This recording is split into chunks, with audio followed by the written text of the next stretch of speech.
నువ్వు ఏ మతంలోకైనా మారే స్వేచ్ఛని ఇదే రాజ్యాంగం కల్పించింది. ఇదే రాజ్యాంగం నువ్వు ఏ మతంలోకైనా వెళ్ళొచ్చు అని చెప్పింది. ఈ దేశంలో లేని ఒక మతాన్ని నువ్వు నమ్మావు, ఆ మతంలోకి నువ్వు వెళ్ళాలనుకున్నావు.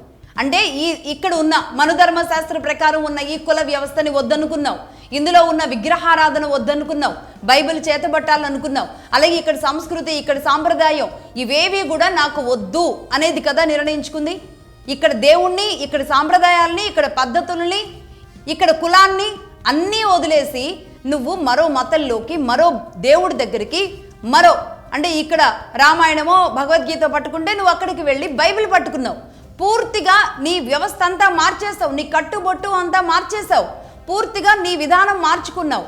అక్కడికి వెళ్ళి ఇక్కడ నువ్వు మంత్రాలు చదివితే అక్కడికి వెళ్ళి బైబిల్ చదువుతావు, అన్నీ మార్చుకుంటున్నావు. కానీ కులాన్ని మాత్రం తీసుకువెళతాను అని ఎలా అంటారు? అసలు కులం అందులోకి ఎలా వస్తుంది? అసలు మళ్ళీ రిజర్వేషన్లు అనేది అసలు ఇక్కడ ఎక్కడ ప్రస్తావన ఉంది?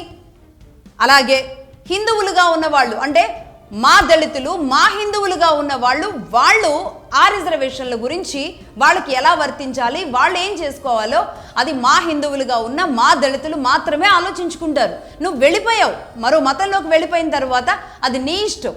అక్కడ నువ్వేం చేసుకుంటావో నీకు సపరేట్ లాస్ ఉండే, నీకు సపరేట్ చర్చిలు ఉంటే, నీకు సపరేట్ దేవుడు ఉంటాడు, నీకు సపరేట్ పాస్టర్లు ఉంటారు.